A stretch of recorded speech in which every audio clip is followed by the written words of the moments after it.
here we go again. Paul English, thank you very much for joining me on Wise Women Weekdays. We're just having a chat. How are you doing? I'm doing fine. We've got this contrast in weather, don't we? You're there in the balmy wherever it is, having an absolute wonderfully warm time of it. I'm Hmm. on the south coast, Saturday afternoon, and it's very cold.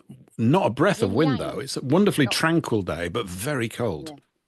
A nice winter's day. I think the nice winter's day in Europe and England are lovely. Blue skies, cold, fresh, lovely. It's that grey, gloomy thing that I Yeah, think it's gets grey people today, I'm down, isn't it? afraid. It is a bit Yeah, grey, but yeah, bit still grey. not too But bad. hey ho, it's Yeah. it's January. Yeah, and I'm still in Costa Rica. It's warm, very, very, very warm. Whew. And not raining at the moment, but we've had a load of rain, and people are talking about the weather here because some people say it's rainy season, some people say it isn't, some people are saying it's all changing, climate's changing, and all that. So I've had some very interesting conversations, um, as I think we're going to have now. And let's just start, Paul, by referring to some of the comments that have been made on previous chats that we've had. So, as we were just saying pre-record, this isn't a presentation, this is a conversation, it's a chit chat. We go with the flow, but it's lovely if people are watching this podcast, to make comments, and I try and read them as you do. Sometimes they disappear, and then we can refer to these questions, and I feed them back to you, and off we go with the flow. But so shall we start with one of the questions which has been wiped off, but it was about money, and people talking Hmm. about the debt-based society, and I guess they're referring to like your birth certificate, straw man, and stuff like that. And some people, this one in particular, wasn't happy that you didn't elaborate more. But I'm saying this isn't a test, and I think we have talked about that on previous conversations. However, shall we just launch into that a little bit and give us some information about birth certificate, debt-based society, money, etc.? Yeah, we can do that. Did you want to read the comment or put? I think I know the It's one you're Yeah, it's been talking wiped out. about. I just tried to go back Has on it? and write it. Yeah, I can't see it. I can't actually see it. It might still be there, but I couldn't see it on my little phone. But it was, I think it was just about the debt, and it would be useful if you elaborated a little bit more. Link, I think it's also actually somebody said about, to me it's not relevant. It's about making it personal to you. Has this gent, actually that comment was there, has this gent taken the steps, I guess, to jump out of the matrix, to jump out of the straw man scenario, and Yeah. not pay debts or whatever. That I don't think that's relevant. Whether you do that or not, it's not a personal conversation. It's not a certificate at the end of it. You're just giving information according to your knowledge and your research, and I think that's very valid. Sure. I mean, it's wide ranging. There are so many details and sort of Mm. points of focus in a conversation like this that you can take one and we could go off for an hour, I suppose, if we wanted to, and really go deep tunneling in the conversation. But the one I saw was, does this gent have any proof that he has solved his own monetary issues using his birth certificate? Or is it hearsay and he wants you to follow another process that goes nowhere again? Is it that comment that you were referring That's the to? one. That's the one. Yes. Yeah. Yeah, no, it's a good comment. I'm obviously aware of the birth certificate situation, but I'm not peddling some individual solution at all. I'm actually not really interested in the individual solutions. I'm completely aware of them. Why am I not interested in them? Because I don't see it as the main problem. Um, what has kind of built up, I think, in this space to a great degree, it's understandable as well. And it's not that I've looked into this in the past. I have.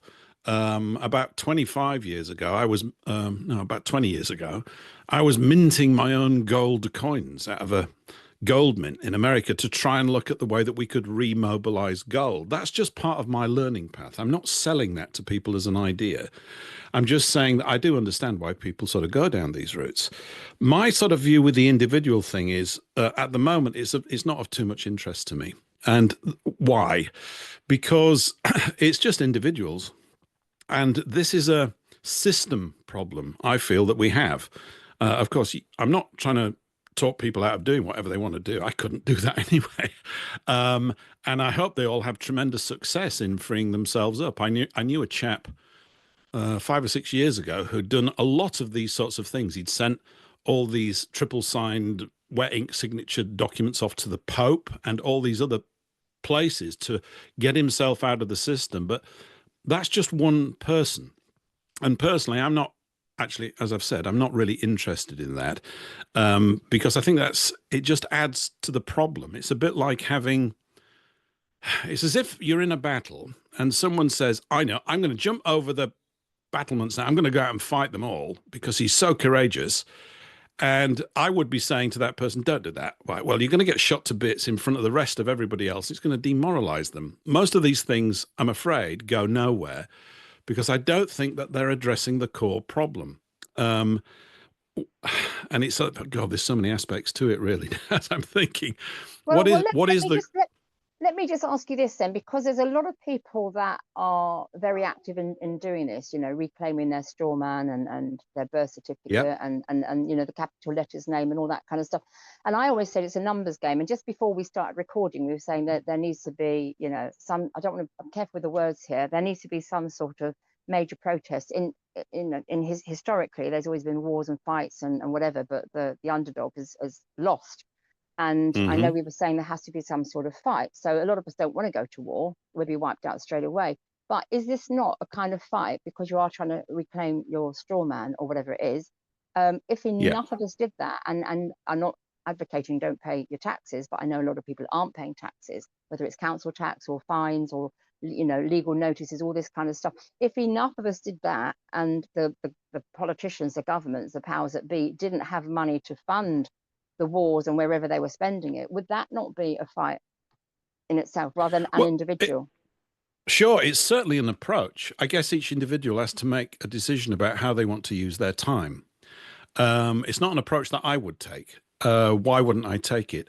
I've been involved with groups in the past who've all and want to be again. I'm not trying to be sort of super negative about all this stuff, but when it's focused on something so specific and has really such a relatively small number of people involved, the question then is how do you make it a large number of people?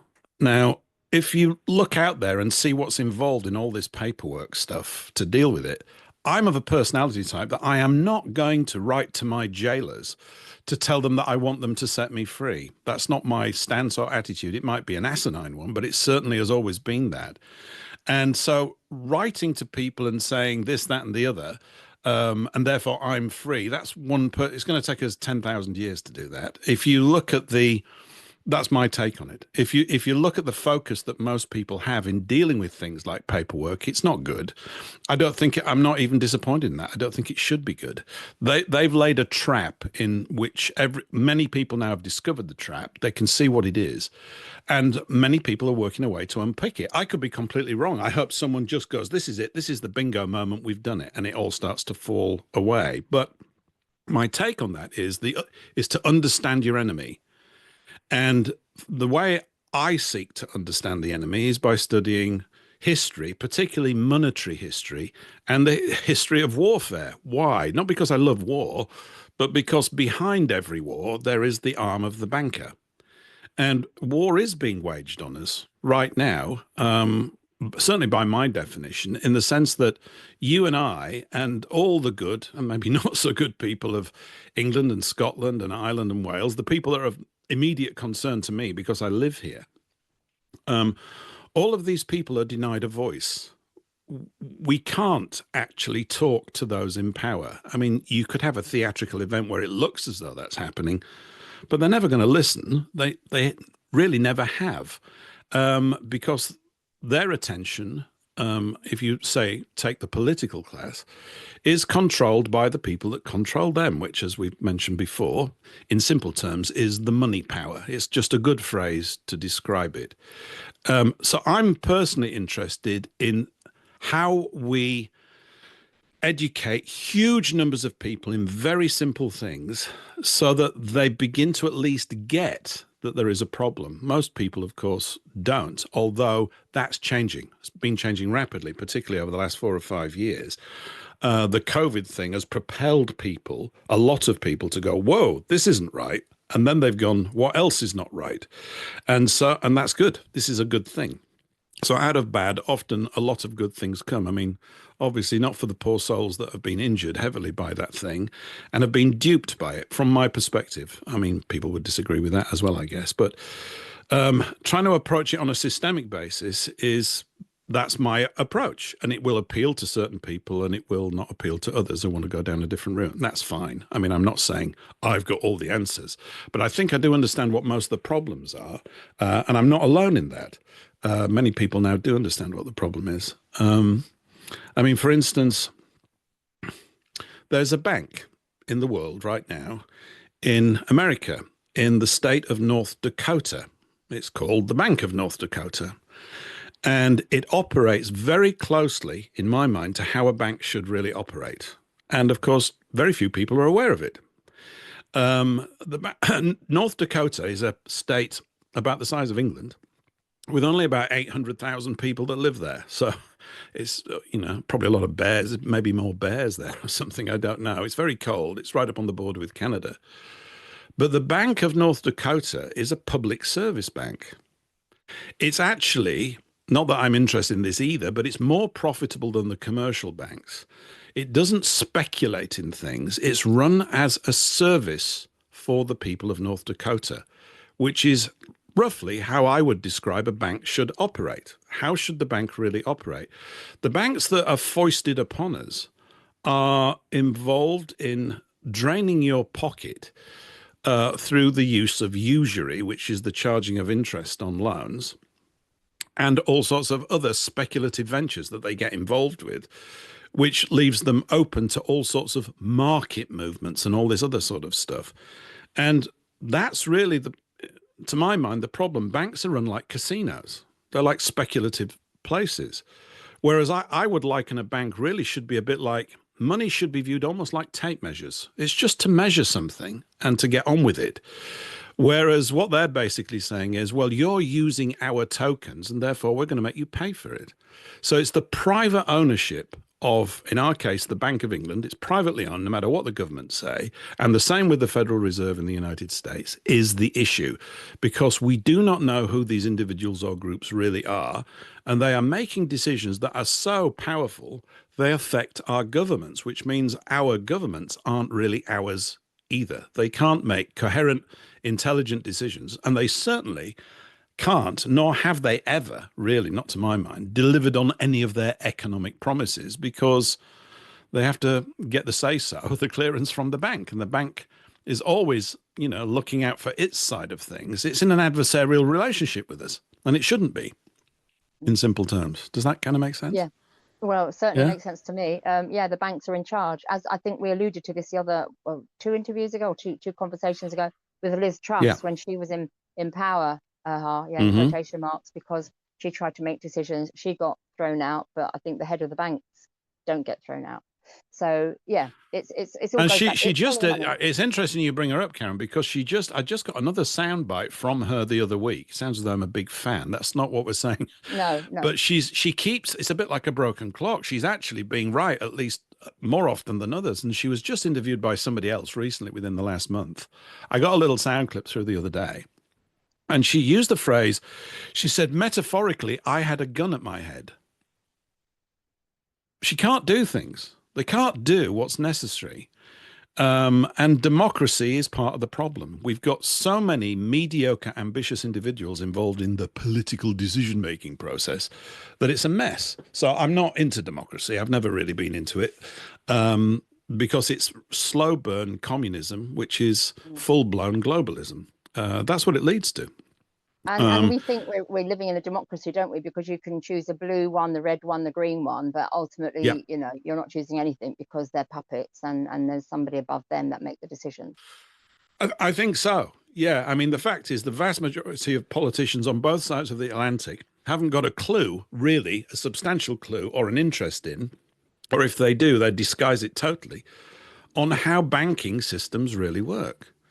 And the history of challenges to the bank are one of the great teachers. They begin to show you where the real pressure point in the management of so-called civilization takes place. This is on a pragmatic level. It's absolutely true that there is spiritual warfare in high places and in all places, and this is part of it. It's the most prominent aspect of it.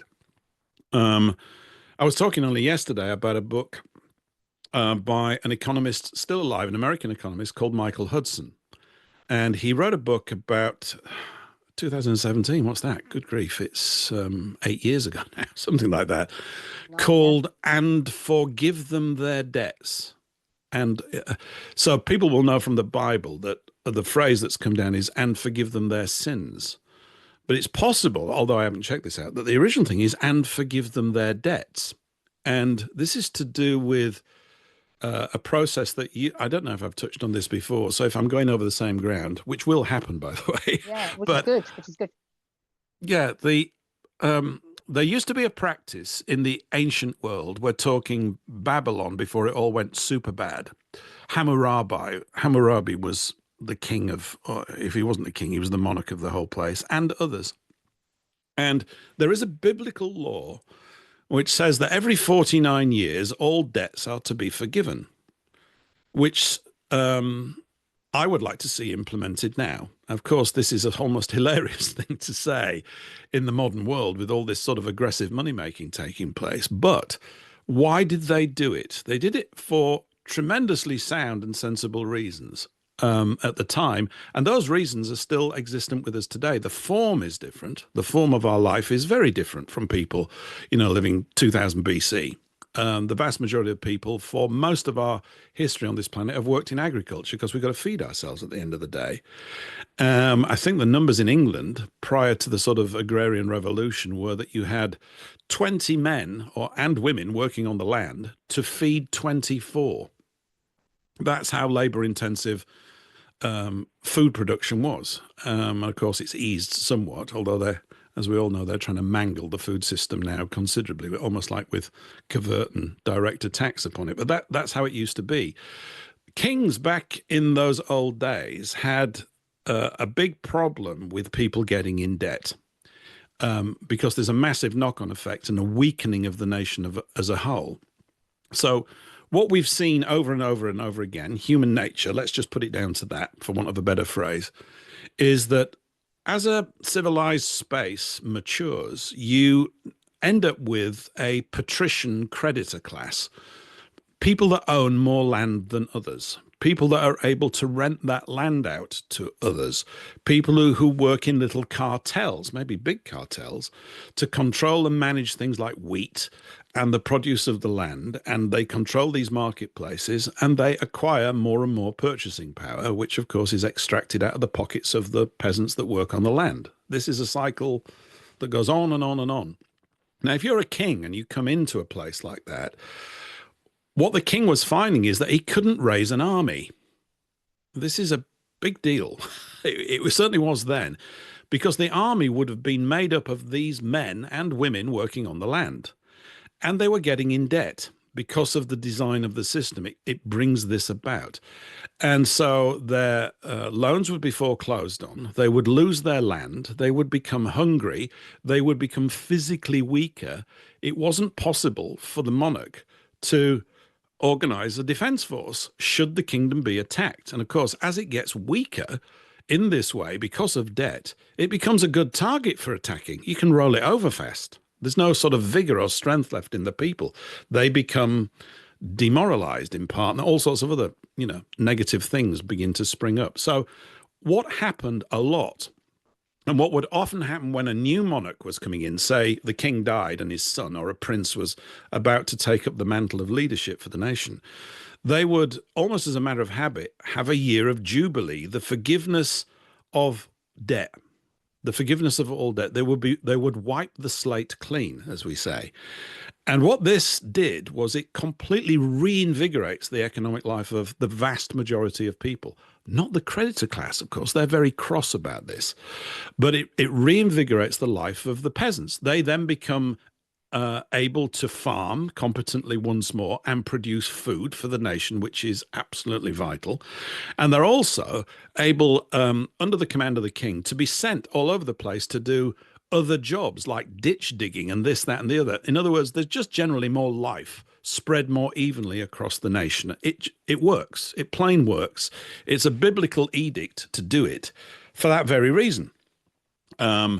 And we could apply it now. I mean, I can't. I haven't got any power, of course. No one's going to listen to people like us just yet. That's one of the jobs, I think, is to try and create some kind of a commanding, powerful voice. But It would work. It would do exactly the same thing now. It would. You imagine everybody having their debts removed. Of course, people are going to go spare. They're going to go. No, I'm owed lots of money by these people. Yeah, but in under what situation are you owed money? You're owed money in a civilized space that's decaying at an ever increasing rate. And so you've got all these other services that spring up to stop the debtors getting out of hand, like police forces, all of these other things that have taken place that we've grown used to, in the day-to-day management of our civilized space. But you've got so many people in debt, and they become dysfunctional because of it. And in the end, if they let it go far enough, the people, having now lost everything, they, as we would say, they lose it. They lose their mental stability. They lose their temper. They lose they go crazy. And there's nothing really left to live for. So they become, and can easily become, and have historically become, a revolutionary force within the nation, and will seek to overthrow it. They've got nothing else left. So when the creditor class parasitically preys upon the bulk of the people to an excessive degree, this is what has happened. And the best example for us here in England is the Peasants' Revolt of 1381. It's a genuine revolt by the people at the time who were literally being taxed to death. There's no other way to describe it. That's literally what was happening. We have people now fully aware that the farming industry is being attacked and invaded by the creditor class, the patrician class. I mean, we can throw Bill Gates' name in there for buying all this land up, but he's just a good example, so we can illustrate it with him. And destroying and ruining the natural wealth of the land. It's full of agrochemicals. They've got farmers in debt. The farmers can be controlled. You control the food. You control the people. This is kind of the mentality that we're dealing with. What happened in England was, there's some really weird and awful things happened. There was a poll tax came about, and they had tax inspectors. They went to fobbing in Essex, Fobbing, and people will be familiar with that word as fobbing people off. That's where it comes from. They went to many villages because the villagers were proving to be somewhat indifferent to the pleas of their masters to pay over the tax. They didn't want to.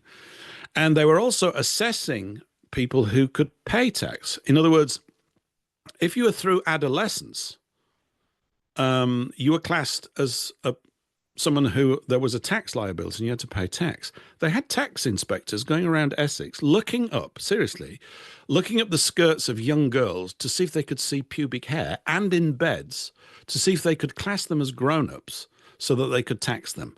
And the people didn't take kindly to this. That's an understatement. And the tax inspectors were driven out of fobbing quite violently. And this is where it all kicked off. It's a combination of factors. But the Peasants' Revolt of 1381 is a very important part in English history because it's a genuine revolt from the grassroots up, literally. And when you look at the other things that were taking place, for example, the landowners used to share notes on the least amount of food they could give these people to make sure that they could keep on working but didn't die. In other words, let's spend as little money on food for them as we can, therefore increasing our profits. It's the attitude that kind of gets you, but this is true. There are notes. Slavery. It is. Mm-hmm. Now I've never heard of that Peasants' Revolt, and that's so interesting. I'm sure a lot of people, if they're watching this, will find it fascinating. So what are they revolted, and then what happened? They're probably suppressed somehow, wiped off the earth. Well, they were. Yeah. It shook England's power centre to the core more mightily than it's ever been shaken. There's no two ways about it. Wat Tyler, who should be taught in all British schools to young boys and girls, seriously, if you put me back in charge, if I was in charge of that, that would be an absolute staple diet of the history that people need to know. Wat Tyler had enough. And there was also a guy called John Ball, who was known as the mendicant priest. And he was beloved by the people. He'd been thrown out of every church going because he said, hey, the churches have been run wrong. You're preying upon the people, in simple terms. And so he could never get into a church once they found out that he really wanted to teach the true law of God about decency in commerce, etc., etc. This is just my phraseology. We could Mm. go on for a long time, but he would be able to just stand on a hill or a little lump of land, start talking, people would gather around. This was in Kent and Sussex and places like that. And this is where it all started. It all began to spring up, and there were these documents of ownership, and this kind of taps into an extension of the birth certificate ownership type nonsense, but they existed. Whenever they went to these palaces and castles and ransacked them to get the landlords out, this is when it all kicked off violently. One of the first places they would go to is the muniments room. What a lovely word, isn't it? M-U-N-I, the muniments room. This is where all the documents of ownership were kept, and they would destroy them. So they were being literally treated as slaves and being taxed to death simply for being alive. It's the best way of putting it across. So John Ball was a partner of, or was in league with Tyler. He got imprisoned, but they freed him out of a prison. They got Ball out of a prison. Also, one for the ladies. There's a woman called Joanna Farrar out in Essex, and she was a skilled archer, and she shot tax collectors on horseback with her bow and arrow. So there's a good heroine for you. They'd had enough, and it was a huge number of people that marched on London, and they ended up confronting the king.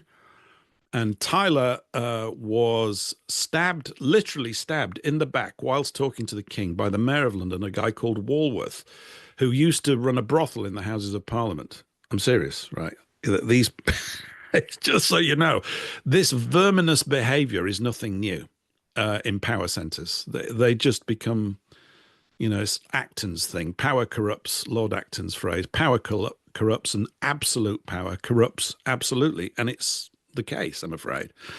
So unfortunately, he got stabbed in the back, and they took him over to Putney, Tyler, and he died a couple of days later, I think, from his wound. This is while he's talking to the king. The guy came up on a horse behind him and just stabbed him in the back. He was so incensed with the rough and ready manner in which what Tyler was talking to the king. Tyler just didn't have any respect for the king. He thought he was an arsehole because of allowing the country to turn into such a dung heap, which is true.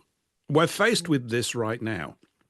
Right? Yeah. We're absolutely faced with the same thing. And they then changed an awful lot of structures about how they managed us as like cattle on a tax farm. And this has been going on ever since. So, yeah, English history is amazing, particularly the stuff that's not readily taught.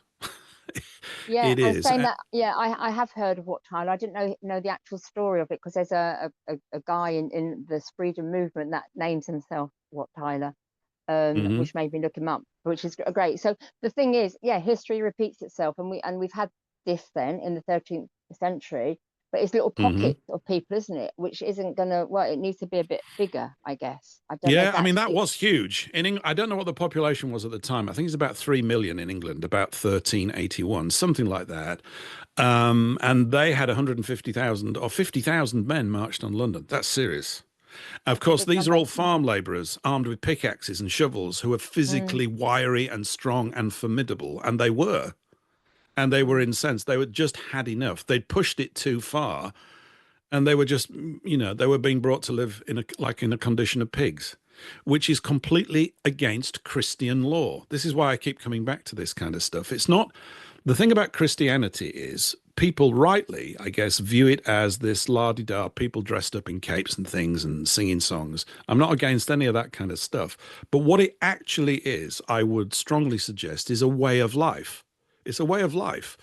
And that way of life involves decency in commercial exchanges. You are allowed to make a profit, but not an excessive one.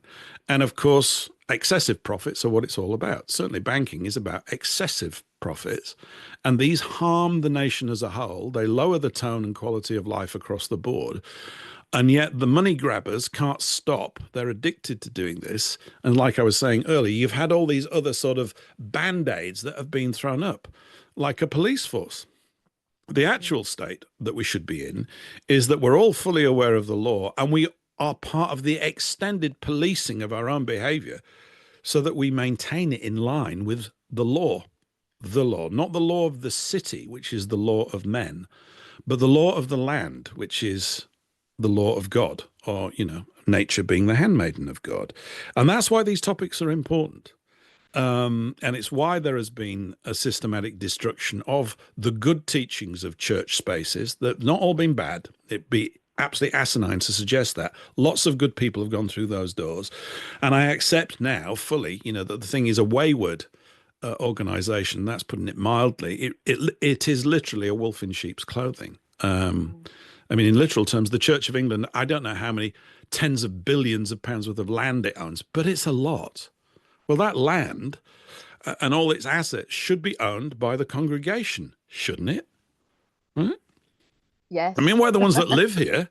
We're the Yes. ones that live here. We're not. I'm not against wealthy people. I don't have a problem with them, and I'm not against the idea of an elite. It's unavoidable. You're always going to find people that are sharper, faster thinking, more skilled at mathematics or language or whatever, understand things, are better architects than other architects. We want excellence in this world, and we want to have a situation which throws it up. I do. A true meritocracy. We go, look, this guy's just better at this. It's okay. Yeah. You're not bad, but look at what this guy's doing. It's fantastic. Don't get cross about it. It's a brilliant gift to all of us. But the thing is, they kind of hold all this stuff. They're obsessed with sort of like, look at us, we're better than you. This whole sort of culture of petty envy. And as it matures and gets out of hand, you end up with this division. We've got it now. And we have an adversarial relationship with the money power. It's not kindly to us at all, is it? Well, it's greed, isn't it? It's greed. It's greed. Yes, that's part of it. Yeah. Yeah, not greed and greed of everything, whether it's money, whether it's possessions, whether it's power. And so going back to the Bible, because I don't want to interrupt you because you have so much information to share. But I mean, and I don't literally, because I know people want to hear you. They don't want to hear me interrupting all the time. But I like to come back to some of the things that you've mentioned. So the Bible, okay, so I know we say it's the word of God, but how can we prove that? Because beforehand I would say, oh, the Bible, yeah, it's written by men, and then it's been translated a million times, and some of the books of the Bible have been taken out. So how can we believe it? Because there were some comments, pulling my phone, there were some comments on one of our chit chats about that, and the Bible's a load of nonsense. How can we prove? How can we say it is the word of God and it's a contract? Well, I don't think you can, to a mind that doesn't want it to be. And I'm not trying to sort of wriggle out of it, although that probably sounds like that. And I totally understand why people would say those sorts of things. If you'd have asked me 30 years ago, I would have said pretty much the same sort of stuff. And it sounds as though I'm saying, hey, everybody, we all need to go to church. But you see, the language, the descriptions of what the book is about have been so warped that it's completely understandable to me why people do take a negative view of it. And they're right to do so, by the way. It doesn't deliver. I mean, for example, the word church, its original meaning, and we're in a church right now. This is what's going on right now. You and me, there's only two of us, but this is a church meeting, because the original definition is a meeting of the elders to discuss the affairs of state, i.e. the condition of living. Is it being conducted right? The only thing I can say is not really in defense of it, because there's always going to be a trillion questions about the Bible, and people think you're trying to sort of drop it on their head, and they think it's religious. I don't. I think religions have been built off of the Bible. It's understandable why they would be, given the conditions of the day. But to me, it's a way of life. It's the way. And it says, look, if you are going to behave well with one another, you are going to require a framework of law, and you have to obey it.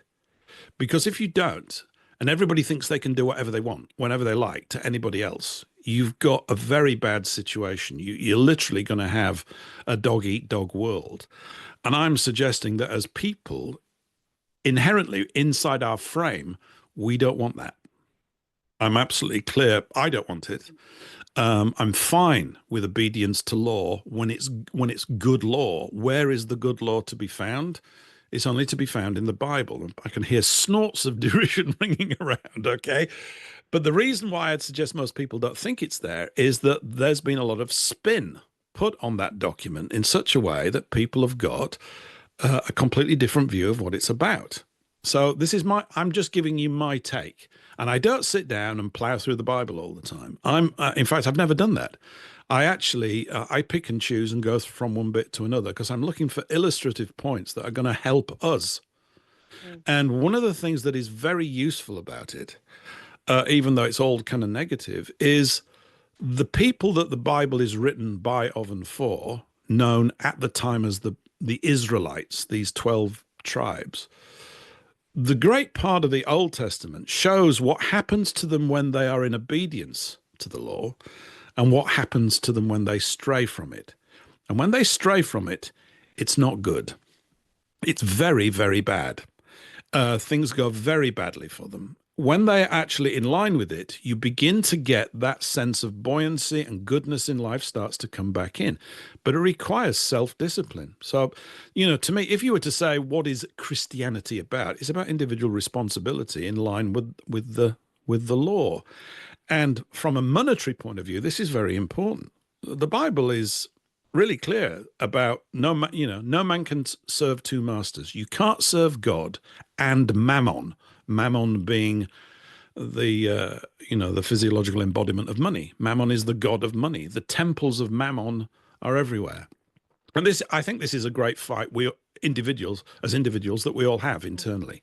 You have to sort of measure, should I give this or should I be selfish? That kind of stuff that's going on with all of us, It's part of the human condition to have to confront that internally.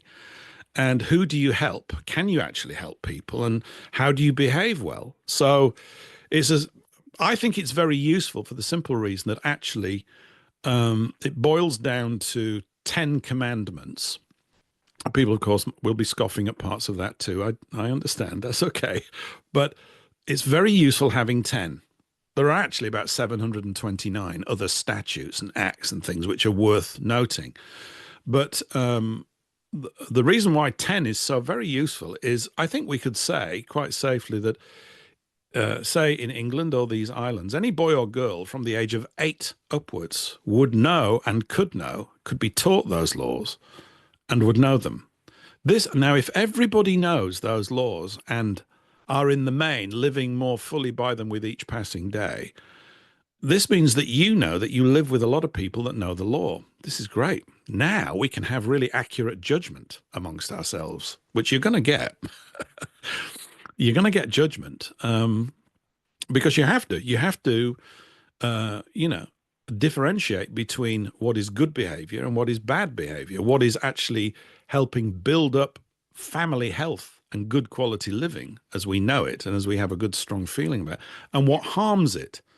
And this is my take on it.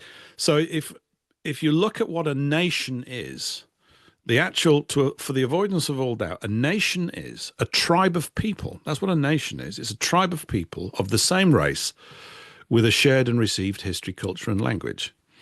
And nature has naturally thrown these up. It's nature, after all. We've got these different tribes in the earth, and they're all fundamentally of a root race, whichever root race they may be of. So the white race has got all these different tribes across Northern and Western Europe. We've got the Scandinavians and the Swedes and the Danes, and then we've got the Scots and the English and the French and so on and so forth. We all come ultimately, or certainly up until recent times, from the same root race. And yet we've got our own distinct tribal and cultural ways. Yet the root of it, of making these cohesive spaces, has to be the law. And I think it's proven by the attacks that have been placed relentlessly upon the law by what you could say is the money power down through the ages. Because commercial fairness is not really a thing that they're too interested in.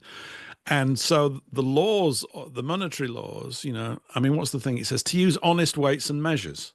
Very simple statement, to use honest weights and measures. You don't shortchange people. Well, the type of money that we use is shortchanging you all the time by its very nature. It's just doing that. And one of the considerations that people rightly throw up, they say, well, we couldn't all run around buying and selling things with gold and silver. Actually, we probably could. But we're so far away from that I'm certainly not likely to see that in my lifetime. Although I don't know, everybody, of course, is focusing on Bitcoin right now, which is just the same thing, just a different form. I'm not enamored of it. It doesn't matter. And people get very excited about it because they'll send you messages. You must have got these like, hey, do this and you can make loads of Bitcoin. Yet again, this is about your personal advancement, ultimately, really, at the expense of everybody else. And that will still take place. I know that when push comes to shove, all of us have to fight our own corner and look after our own interests. I'm not sort of so impractical as to see that you can just sort of wave a wand and everybody's going to be happy. But it's going in the wrong direction. Again, it goes in the wrong direction. And for me, it does. Well, that's interesting because I was going to talk to you about crypto, but and Bitcoin before I jump onto it. So I'm pleased you brought that up because apparently it's been at its highest this week ever. And but yeah, going back to the book, the Bible. Is it therefore superior, in your opinion, to the Bhagavad Gita, the Torah, the Quran, all the other ancient scriptures? Is the book, the Bible, the one to go for? I mean, how would you say that to people from other religions? Well, for them, I wouldn't say it is, but now I'm going to get. Well, now we're going to get in the hot ticket. Yeah, For I white know, people, sorry. for white Christian European people, it is. Because it was written by our forefathers. This is a big jump, right? But I'm quite clear about this. This is not even it will frame itself and come across as something to be disputed and discussed. To me, it isn't, because the historical evidence is absolutely overwhelming that we descend from the Israelite people. It's colossal. It's just that it's not known. And much of that work was done by scholars out of England in the 1800s. It's huge. It's absolutely enormous body of work tracing the descent of these people. I think I've mentioned it before. You know, the word Saxon is derived from the sons of Isaac, Isaac's sons. Isaac had Isaac's sons. If you take the I off, you've got Saxons. That's where it comes from. Now, that's just one. There's hundreds of these things all over the place. So the reason why I think the Bible is relevant, and it only became relevant to me when I understood this sort of racial aspect to it. Of course, this puts us in tremendously hot water under current sort of conversational terms in the UK and elsewhere. But I view it that this is a book written by my forefathers who happened to be out in that part of the world at the time. They all got kicked out about 2,000 years ago. And this is also carefully detailed. Josephus wrote a book called The Wars of the Jews. It's wrongly titled. It should be called The Wars of the Judahites. It's a big confusion created by these words. And about 2 million of them, not only Judahites, but other members of the tribes of Israel, moved out. I may have mentioned this before, but about 2,000 years ago, they moved up into Northern and Western Europe. And they were the first movement of their racial types to have done this. This had been going on for 700 or 800 years, from about 700 or 800 BC, in little waves and all sorts of other things coming into Europe. And this is why we are known as Caucasians, because they passed up through the Caucasus. That's where we get the name from. So the clues are in a lot of these appellations, these titles, the naming of things. When you actually look at them, where the root of these names and why are we called Caucasians? I mean, why are we? Well, because a huge number of our forefathers came up through the Caucasus. Duh. So you have it. And the other thing is, people may say, well, I don't think it's that important what happened 2,000 years ago. Well, I think it's massively important, because I don't think history is time sensitive. I mean, obviously it is. But what I mean by that is human nature doesn't change. If you sort of see history through that lens, the problems, say, with the collapse of Rome are not dissimilar to the problems we're having with the collapse of Western civilization now. They're very similar. These things, they tend to bloat. You get massive corruption in levels of power. The people that are in there are obsessed with acquiring more and more power, are indifferent to the plight of the people, are not their genuine leaders. And this is why I don't like democracy, because the people that are elected aren't working for us. They're just not. Yeah. They're working for the people that organize them getting voted in. I mean, we've got what we were talking about the other week. There's this horrific thing, obviously, with the rape gangs over here. But That's the horrific end in terms of it directly damaging young girls' lives, particularly, which is out of order. There is a biblical way of dealing with that, but people don't seem to have the stomach for dealing with it. And until we get that stomach back, we're going to remain drifting, in my view. But the there was we played a clip from a guy who'd been part of the Labour Party or something up in Oldham or one of these regions. He's no longer a part of it. He's fighting against this stuff. He's an Islamic person himself, right? So he knows the score.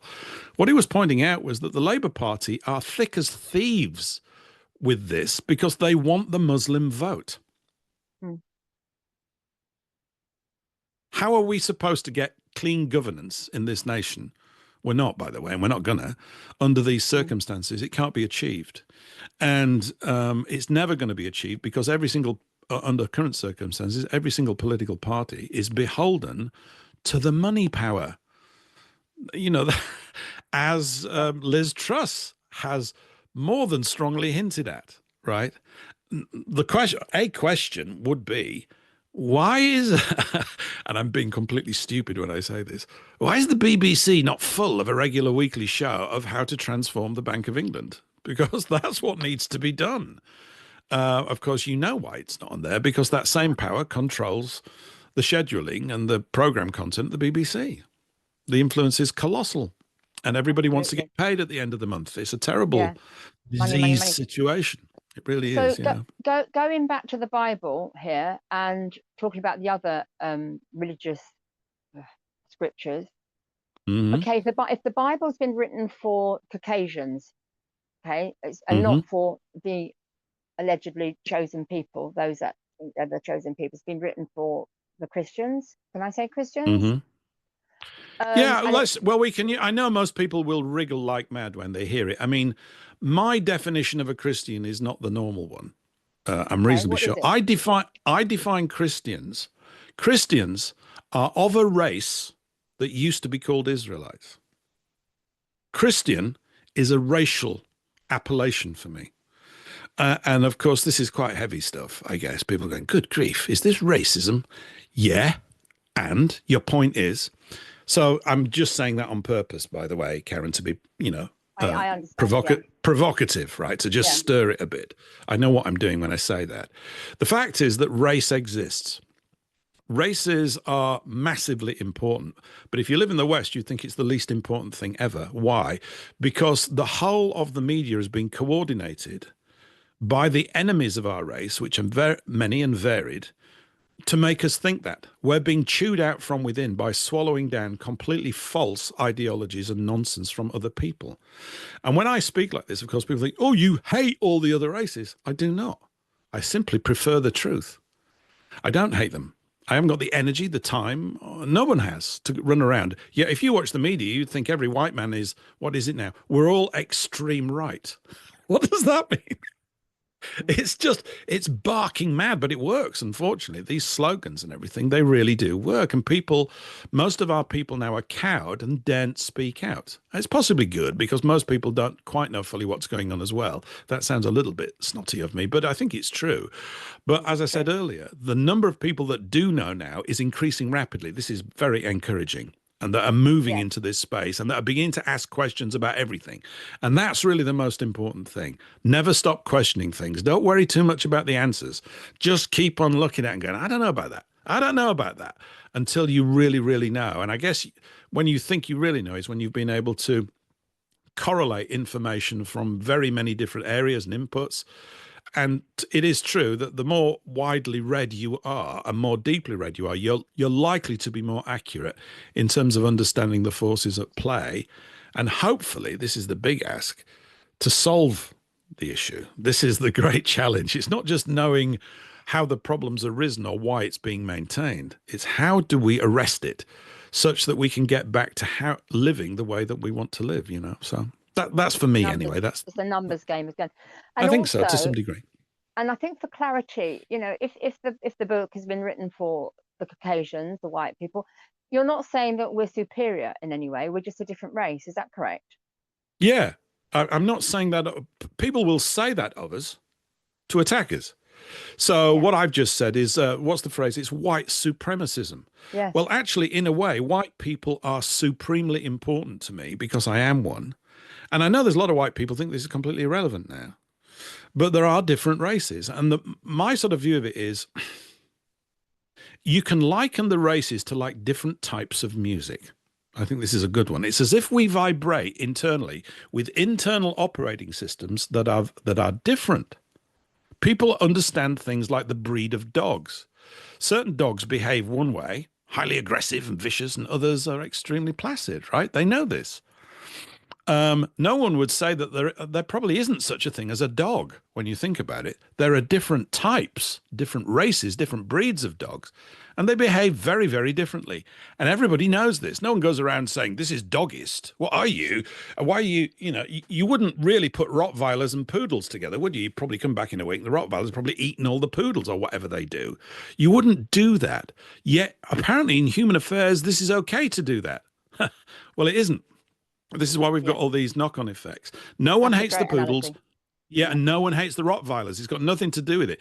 But when you put them on the same bit of real estate, you've literally designed a situation that's not going to go well by So, design. so, so can people that aren't that let's say the Muslims or the Jews or the Hindus or whatever, Mhm, people from a different religion, can mhm. they read the Bible and benefit from it, or is it advisable that they stick to their own religious scriptures? Because also, there's a lot of wise words. I've not read all of them, but I've taken bits out of the Quran or the Bhagavad Gita, and it's the Yeah. same. It's the same sort of thing. The Ten Commandments. It's a moral compass. Do no evil, be good. We know internally. I hope most of us should. When you're being Mhm. not good, when you're being good, when you're being bad, nowadays maybe it's not quite so like that because it has gone a bit crazy out there. But therefore, is it beneficial for somebody that isn't Caucasian or Christian to read the Bible? Is that a good thing, or should they just follow the words in their Bible? Oh, sorry, on their in their religious scriptures. So, I mean, I guess it's down to each individual to make that decision. No one's stop. I haven't got any power to stop anybody reading things. I wouldn't even No. say such a thing. I mean, I think I'm widely read in other things, but Mm. I've got to a point where I think for whatever reason, I was born a white guy, right? In England, I'm English. This is the hand I got dealt. I can't tell you why, nobody can, but I don't think it's by accident. I really do not think any of this is by accident. It's as if you are cast into a place that's about to give you the challenges in life that you need to develop you through the next phase, whatever you may think about that. Of course, there are people who think, well, after you're dead, you're dead. Okay, well, I don't have much to talk about with those people. That's Yeah. not my conviction at all. I can't get my heart or my brain around that sort of conversation, but I know it's a phase that we all go through. And it's kind of for me, I found it was a very miserable one, but maybe the misery is part of the teaching lesson. Yeah, all right, you keep believing that for 20 years and then find out certain pain comes into your life. And it's true that wounds create wisdom. So it's difficult to say. Everybody's had a different path. Everybody's got their own challenges. They've all got tragedies in their life to a greater or lesser degree, don't we? And, if you haven't got any yet, stick around, they'll probably arrive. And, that's kind of what happens. I can't explain all of these things. I mean, if God exists, why does he let all this horrible stuff happen? Well, he's not around in this place. I don't think. Doesn't mean it doesn't exist, but I don't think it's here in this dynamically involved way that other people do. That's my take on it. People would Mm-hmm. can vehemently disagree, but I just stay quiet about certain things. It doesn't mean I'm right. It Yeah. just means this is where I'm at today. That's my take. Hopefully, maybe in 6 months' time I'll have a different view. But for example, if we have to assume that Islam works for Islamic people, that's fine. None of my business, is it? But it is my business when these people are in my home practicing it. It is. It becomes my business whether I like it or not. Yeah. One of the laws in scripture is that you do not allow aliens to live with you, and you never, ever let them put up their religious buildings. Well, that's Interesting. happened. That's Mm. happened. And nobody asked me if I wanted that. Nobody asked my mum and dad. or anybody of that generation. We've never been asked if we want this. And this has been done because the enemies of us know what our laws are. And they are continually working to have us break them because it weakens us. And they've done this through a control of the media and setting up certain conventions so that it's okay, it's fine, we're all going to love one another. Fine, not a problem with that. But if you try and put people and make them live together, well, just look at history. That's all I would say. Has it ever worked out? Yeah, that great, fantastic, peaceful situation? No, not once. Never. Nature won't have it. It will kick your ass every single time. So it's a law. It's, people, I don't want it to be a law. Well, you can want all you want. You didn't create this place. It's a law. I would suggest it's best to actually pay attention to that, because the vast majority of people, whatever race they're in, will end up then living a really peaceful, healthy race. And is it not the case that all of us would derive more from people of our own race than from anybody else? That's certainly my take on it. Why would I want to not pay attention to the history of my people? I don't want to know about the history of other people, really. I'm not that interested. Life's relatively short. You've got so much study time. How do you want to spend it? For me, finding out what's happened to the English and why we're in such a rotten state is of tremendous value. Because you're thinking, well, maybe I'll come across some clues that can help. This doesn't mean that that's therefore to the disadvantage of everybody else. Why would it be? I'd love Africa to be completely fully sorted out. And I'm saying that based on the idea that the news reports I receive about Africa are true, that it's in a bit of a mess. And the same with India, 1,500 million people and all this, most of whom don't have running water. These are horrific situations. And people in the West get sort of, oh, no, we've always got running water and this kind of stuff, and we're all going to get along. Not when the resources run out. You watch how people behave then. It's not good. Yeah. Well, there's a saying, isn't it? When in Rome, do as the Romans do. And Yep. It's an interesting point that you've made me think about here over in Costa Rica on holiday. And yesterday I was wandering on the beach looking to go and get a nice healthy smoothie. And I looked at that restaurant, that cafe, that bar, and I go to the same one I keep going to. And the lovely waitress was there, and she said, "Oh, have you tried the other ones?" And I said, "Actually, no." I said, "Because I don't come to Costa Rica to try, a westernized bar with all the air conditioning and stuff like that. I come to your bar because it's authentic. You're giving Yep. authentic food, and it looks authentic. It's made out of bamboo, and that's why I've come to Costa Rica." So we had this conversation, and she said, "Well, she's done her thesis, her degree in tourism, and it's not sustainable tourism. It's because she said that isn't sustainable. It's regenerative tourism." And it was and she said, "Get this book called Regenerative Tourism," which I ordered straight away. Hopefully I'll have that when I get home, because what you're saying about our country is England is the same all over the world. We've invaded Spain, we've invaded Africa, we've invaded India. Now the tourists are doing the same thing. When I go back, I've been traveling all my life. When I go back to countries, it's they're gone. The nature. I mean, I was in Thailand last year, and my favorite place on earth at the time was a fishing village called Hua Hin, which is 4 hours from Bangkok. I went there last year, and it's gone. It's merged with Bangkok, partly because of tourism. That's what we do. We go over there, we create our air-conditioned shops and our lovely hotels, and we bring our way of life into other cultures, and it's ruined. And this lovely waitress yesterday, she was saying, now, because English, another story I'll come back to, but now so many people want to learn English and be westernized. Even the young children in certain villages here in Costa Rica won't speak Spanish or their local language, because they want to speak English, and they want to wear English clothes, and it's wiping out a whole culture.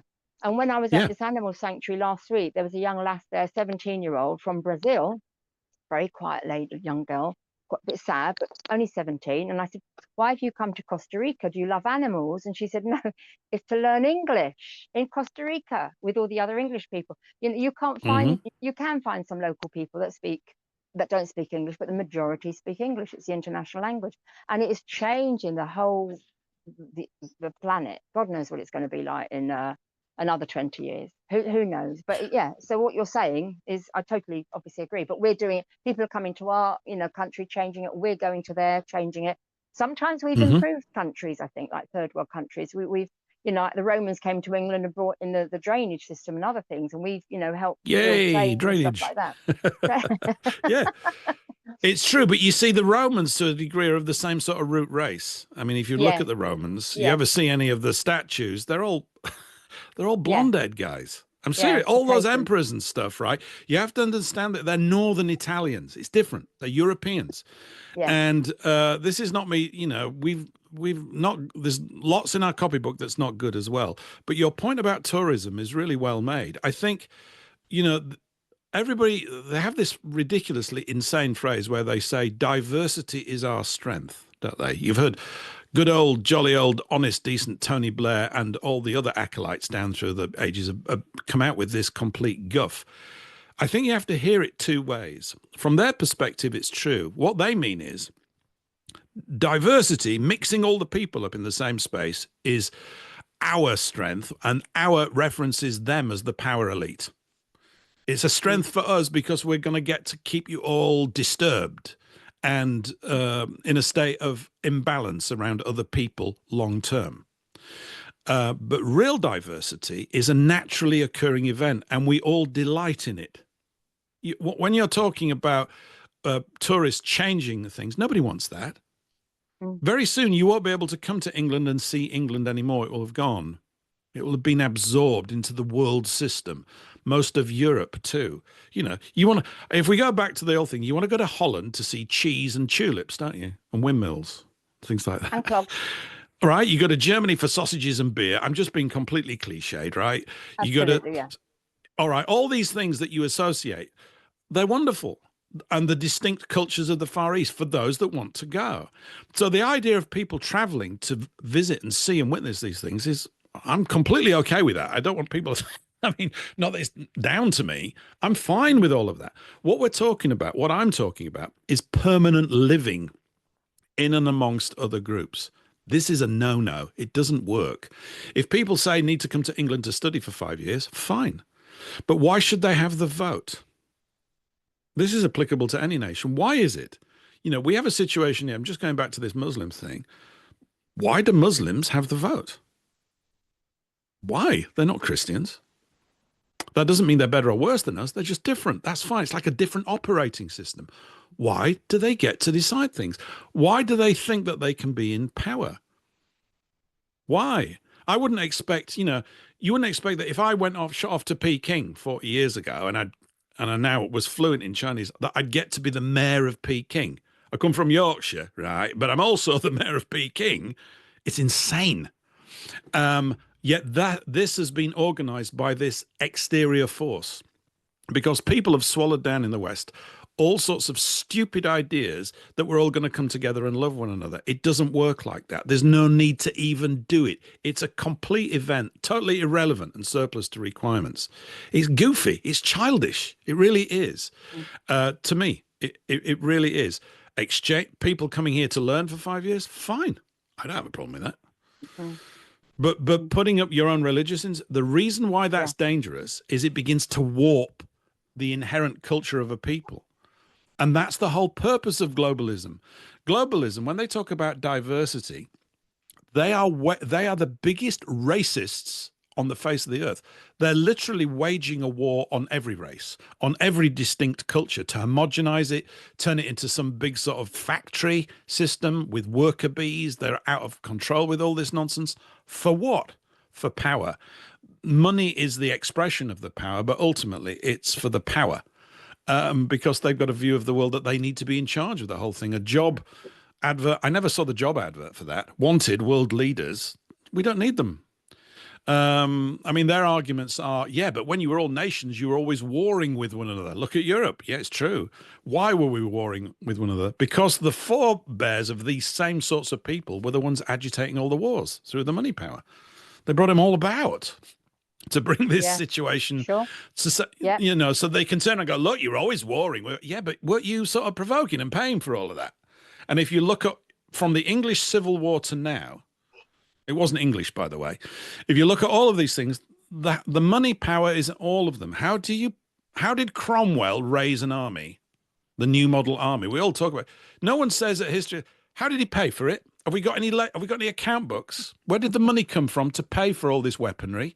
Who received the money? Who made it all? There's none of that. I want to know that stuff because that's where you find out how it all got put together. Always follow the money, always, because nothing happens without it in human affairs. And so somebody made it available. It turned up from somewhere. And if they made it available, what did they want in return? Oh, hello. They wanted the Bank of England, and they got it 30 years later in 1694. And then we're done for. So they're important. One of the questions, by the way, that was on YouTube that I think I'd like to just address here. It's kind of a monetary thing, but it came through from Mr. Mensa, made a good comment. There's one particular line. He was a bit cross with me because he said I didn't explain it very well. But as you said early on, we're not really doing full explanations here all the time. It's more like a chat. He talks about debt-based monetary system. Everything you write, absolutely spot on. Completely agree with all of it. And I have talked about this. The key line in it, he says, this is to do with loans. And this is just part of this pressure point in our civilization. It's to do with loans, the way that they are issued. And he writes, as the interest is never created when a loan is brought into being, there is never enough money to pay off all the debt. This is so important. And thank you for raising that point. It's so massively important. I was talking about this even the other day and about 3 weeks ago and so on. So it might be worth just going into how a loan works. I did talk about it last week, but it's just really worth looking at the mechanics of it. Because this is what's putting pressure on everyone all the time. There's like a feedback in our financial system. It puts pressure on you. It's not so much that people want wealth. They just don't want the bills to keep going up. But under the current system, they can't do anything else but go up. If you were to go and borrow, say, £10,000 and you're going to pay it back over a year and they were going to charge you 20%, you'd owe them £12,000. Yeah? Still there? Karen, I want 12,000 back over the year just to keep the math simple. We're going to charge you 20% interest. And so you have to pay it back at the rate of £1,000 a month after you've borrowed it. Currently, what happens is that the bank creates the £10,000 only. That's what they do. It swells their account book by £10,000. They put your debt on as an asset on their book. This is a problem later on, by the way, when you pay it off, but they don't create the interest. They don't create the £2,000. So what's actually occurring is you then go out into the marketplace and you have to, in effect, plunder the marketplace of this £2,000 that doesn't exist. They're asking for money that doesn't exist. And you're not the only one doing this, because there's thousands of other people who are also borrowing £10,000. They're all after this extra £2,000, right? Which doesn't exist. It's not in the place. This causes prices to go up because you have to start charging more for your Apple business or whatever you're selling to get the money back in to not only meet the principal of the loan, but also the interest payment. That's how it currently works. And it like puts a feedback loop into the whole of the economy. People are always chasing money that's not there. It's not in the marketplace. Nobody actually put it there. One way in which, and there are many ways in which you could solve it, but one way that would change that considerably is if the interest amount, in this case £2,000, is created at the same time that the £10,000 is created. And people go, well, that's not a big difference. It's a huge difference. It would make an enormous difference. You wouldn't see it overnight. But so you would go and borrow 10 grand. The bank wants 12. The bank creates 12, gives you 10, pays itself that very day £2,000. Yippee! In this example, there are better ways of doing this, but this is just to show you, to sort of illustrate the point. They pay themselves £2,000. And in a simplistic sort of example like this, they'll use that £2,000 to pay their staff, who then go out into the marketplace and spend that money. Now, when you're trying to find that £2,000 interest, it exists. It's there to be acquired through your good salesmanship and you running a brilliant shop or whatever you're doing. You can get the money now because it actually exists. What this does is it takes the heat and the strain and the stress and the excessive energy required to meet these debt obligations, particularly with the interest. It's just that there are many other solutions to this sort of problem, but that would be one. They don't create it. I would suggest the fact that they don't create it is intentional. It's intentional. It means that you've got a lot of people chasing an amount of money that doesn't exist. And, just going back to the land situation, this means that certain people are not going to be able to pay off the loan. They're just not. Because the money's not there to acquire. So they can then foreclose on the business and acquire it. Is how it works. What they're after is assets all the time, and the issuing of loans under these terms mean that they're continually acquiring them. Why should banks have vast amounts of assets? It's just a bank. It's just a thing that moves money in and out of an account, supposedly. Of course, it's way, way more than that now. And it's the mechanism by which they effectively overthrow and take ownership of an entire nation. And this has been going on, a lot. Well, this might be a good opportunity to bring in. I know we've gone over the hour, but I think that's absolutely fine. If people want to listen, they do. If they don't, they can go and do something else, can't they? But it's been such an interesting conversation. I think we should come back to the crypto stuff, because apparently it's the highest ever. I think 2 days ago it was the highest it's ever been. And with Trump coming in, I saw something that Bill Gates has got, nice and cozy with Trump. Has to have Bezos, all of them, Zuckerberg. They're all joining Trump, which is interesting. And I don't know if that's because he wants to keep his enemies near him, or who knows. But with the crypto thing, do you think? I think the Bible also mentions it about fake money, because it is fake money, isn't it? It's just where's it come from, which is quite interesting. But also, is this a means for them to take even more control with the CBDCs? If the banks totally disappear, the cash disappears. What's your opinion about the crypto and Bitcoin? It's no more fake than the fake money that we currently use. Yeah. Although we have to make a distinction really between credit and cash. Now, cash is printed notes and coins. Even they are a little bit fake, but they're not as fake as credit. And the electronic control that they're going to get through pushing everybody onto a digital system is probably 100% total control. The thing about the price of it going up, and people, of course, always say this with regards to gold as well. They go, well, gold's going up in value, or Bitcoin is, what was it, £90,000 or something, or $90,000 or $100,000 or something per Bitcoin? I don't know what the current price is.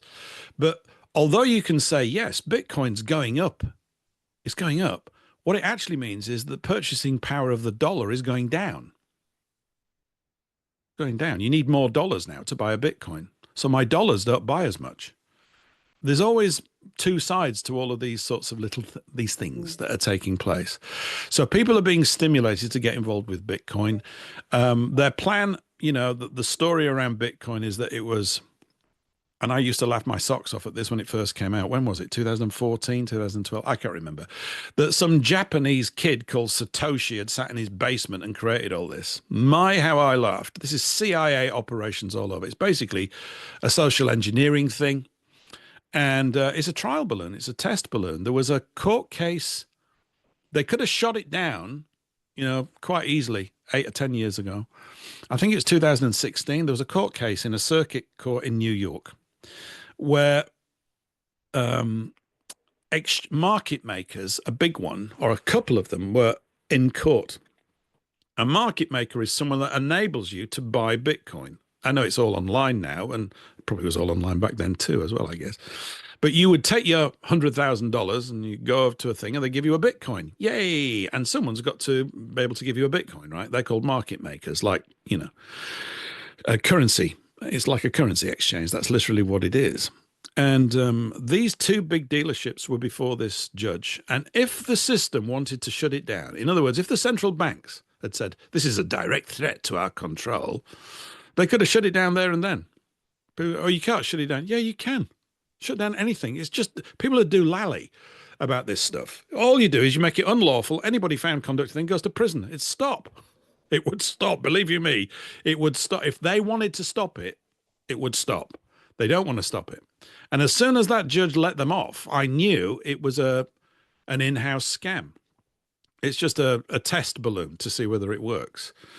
The whole thing is that apparently we always need more economic efficiency. there will never be enough economic efficiency for these people. There's always going to be something else to take ever more control over your day-to-day life with your purchasing habits and expenditure. None of these things are really needed, but they are needed when we have a banking system that literally asset strips people 24/7, subtly, quietly, undetected by most people, but that's what it's doing. And so you want global governance, you've got to make sure that all the sheep on the tax farm can't play up. This is the way you do it. And the guy that taught me about banking in the 90s, I wasn't a banker, by the way, and I'm not a banker now. Most people will know that. But I remember talking to him in 96 at Liverpool Street Railway Station about, we used to meet all the time, but this particular conversation was about that China was going to rise up as an industrial power because the families had decided that that's what was going to take place. B, that America was going to be internally economically trashed because the families that control the system had decided upon that. This is to squash every nation down to the same level or raise them up or whatever they think is needed. And that there was a war on cash. And that they hated cash. We talked long and hard about cash. So the mid-90s was the era, or the late 80s was the credit card, wasn't it? We had the housing boom in England in the 80s. Yay, everybody's houses are going through. Then there was a house crash. Then they inflated the money supply by issuing everybody with credit cards. Then you got debit cards. Everything's going more and more electronic. And I remember we discussed all this. He said they hate cash. Why? Because you could come and buy some eggs off me and nobody knows about it apart from you and me. Well, I want that world. I mean, I'm probably not going to get it, but I want that world. And they say, oh, no, cash is too expensive to move around. No, it isn't. It just isn't. It's nonsense. We, if we were in charge and had a voice, could have this thing arranged properly. But we don't have a voice. We just all pretend that we do to ourselves. We're actually deceiving ourselves. It's like when people say, oh, I really believe in democracy. At least I've got the vote. You haven't got a vote for anything. You're just deceiving yourself. It doesn't affect anything. It's a joke. It's an utter joke. And the wonderful thing about COVID is loads of people have now, that penny's starting to drop with a lot of people. Pun intended. Penny's dropping. Yes, but it's true. Yeah. It's just absolutely true. If you were living amongst your own people in this, fictitious tribe somewhere on an island, you wouldn't allow a group to issue your money to you privately. You just wouldn't allow it. You just wouldn't. You would make it a criminal offense, probably capital punishment. You'd hang for it. Why? Because it's going to literally disturb and destroy every single area of the behavior of your civilization. The control is inexorably going to fall into ever fewer hands. And that's exactly what's happened. So we have dictatorship by money power who are hidden. Banking's boring, right? Nobody wants to study it. I don't either. It's boring as hell. It's so dull. And the reason it's boring is that most of the stuff that's in the banking books are not talking about the actual real problem, which is this one. I don't know if we talked about... You see, history is just full of these great examples that are much simpler and easier to see. But people will look back on this period in exactly the same way. We're just confused now because it's just bombarded 24/7 with electronic information and stuff to some degree. But Julius Caesar, people will know he was assassinated on the steps of the Senate or wherever it was. 50 guys turned up and stabbed him. I think he had, it's pretty bad. Who was Julius Caesar? He was a pretty impressive guy, actually, for the time in the world. He'd managed to bring peace, obviously through a lot of warfare in Gaul, secured that part of the Roman Empire. And he'd been out there warring and winning battles for about 4 years. And of course, he gets made emperor or whatever the title is. And when he came back to Rome, he found 150,000 people sleeping in the streets. Penniless, really. And he wasn't too happy about this. What's the point of all this stuff if right here back at home it's a toilet? So he was planning to implement policies which were akin to a year of Jubilee, the forgiveness of debts. Remember what we were talking about earlier about all these people getting destroyed? There's 150,000 men doing nothing. They can't do anything, right? He wants them to do things, right? So he planned to do that. And the patrician class, the creditor class, the ones that owned all the land and had these people in servitude, didn't like that. And they're the ones that had him killed. So this is a dynamic in human affairs when even if you were to get a great leader to rise up, and they have risen up in the past, and to do right by the people, the big challenge for us is as the people, can we protect that individual or that clutch of that group of good leaders from death? Can we do it? Who's after them? Why are they poisoning their wives? Seriously, why are they threatening their children? Why? How do we do that? I mean, I don't have an easy answer to it. JFK was assassinated.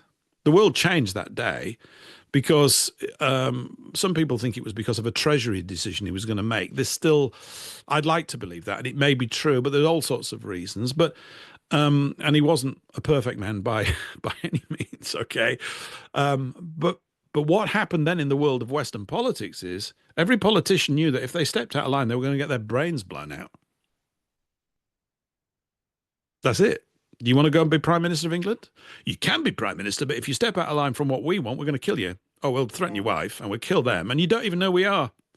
And we've got this network that's built up over hundreds of years, and everybody comes to us because we pay them and we've got all the money. And look, we don't want any trouble because it's a mess for us too. But believe you me, if push comes to shove, you're going to die. I just think that's it. It's like, it's mafia. It's like turf warfare, and that's what these people are like. I don't know what the answer to that is. Well, but keep thinking about it. Yeah, well, I think that's the thing, to keep thinking about it and bring more people to the awareness. That to me is what's really important. The more people know the truth and do their own research and reading and listen to people like you, then maybe slowly we progress. Because like you said, Caesar, Wat Tyler, it's JFK, it's happened many, many times, and who knows what Mr. Trump's going to bring. Well, I'm not going to be holding my breath. You've got to forgive me, but I'm not. Likewise. And I don't think it would be wise to do that. No. A lot of whatever is going on in the entertainment world of politics, and he seems to be a star in this at the moment, it generally has very little bearing on what actually happens. America is in the process of being sort of overthrown and transformed, just as we are, by a force that we can't seem to pin down. I'm just going to go back to that thing about the Bank of North Dakota. Okay. That really is a tremendous example of how a bank should be run. Yes. So, question: why don't all the other states of America have a bank like that? Why don't they? It makes, if you want profit, it actually does make more profit than JP Morgan, and percentage wise, if that's what you want. Yeah. But those profits are distributed back to the people of North Dakota. Now, that's what I would suggest for England. The Bank of England, you should own it, Karen. So should I. You just get a share certificate in it. It's ours. I want to know how it works. I want the reporting to be transparent. And its purpose is not to make excessive profits for its shareholders. Exactly. This is the problem with a private bank. Why? Yeah. It's totally different. Now, if you are a good man of industry or woman of industry, and you design a brand new washing machine, and it's amazing, and you start to sell these washing machines and you make a pile of money, good on you. That's different. That really is completely different. But making money from money, no. And that's what usury is all about, this charging of interest on loans. Yeah. You can't, they do it. They do it because they've got such a seasoned hold into the power centers. All the politicians are reliant upon it. None of them understand the economics. Their economic policies are pointless. What's it? Rachel in accounts is borrowing billions or something they were talking about last week. Why? Why is she borrowing billions? From whom? I don't want her to borrow billions. Who's on the hook for it? Why the British taxpayer is on the hook for it. Keeps us in debt. Keeps us in debt. Yeah, totally. They just use your life as surety for their loans. And this is also going back to the birth certificate thing. It's part of where it starts. They just view us as cows on a tax farm. And this is the ideology that we've got to knock 10 bells out of. And the Bank of North Dakota is an example. And maybe they're just leaving it alone because there's only 800,000 people in Dakota. And maybe they've been studying it. They go, oh, this is quite interesting. We better study it because, at some point, if it gets too big, we're going to have to take it out. Yeah. We're going to have to smash it up. And there was also the Bank of Dave. There was a movie because I don't think that's on in yeah, Dakota. Yeah, Bank of Dave, same thing. So it is feasible. It might, maybe that's the way forward. Paul, I'm gonna have to end it here because we've gone on for a long time, 1.5 gone hours, for which has been days, haven't we? phenomenal. We could go on for even more days. So Yeah, I'm just going to say, people also want to know how to get hold of you, so they can come on to your radio show on a Thursday evening, and I'll put the bits at the bottom so they can find you, lovely. and Thank you. and they can talk to you on the show, can't they? They can have that conversation with you on the show. They So can, yeah. It's possible for people to call in. It's advertised on the webpage. There's a URL that people can click and call in, yeah, and just chat away. So okay. yeah, Well, I'll yeah, put that in the absolutely. description. Thank you so much for your time and your knowledge and your wisdom. I find it so fascinating. So I think we need to do some more of these. I'll get in touch. And for those that are watching, thank you. If you have any comments, please put them in the description. And if you like it, thumbs up and subscribe to Wise Women Weekdays. And yeah, have a nice day, everybody. All right. Yeah. Cheerio then, Paul. And thanks to all the commenters. Yeah, cheerio, Karen. Yeah, Thank you. yeah. Please do comment, because that's where we get our, well, that's how you can respond. Brilliant. Thank you. Lovely.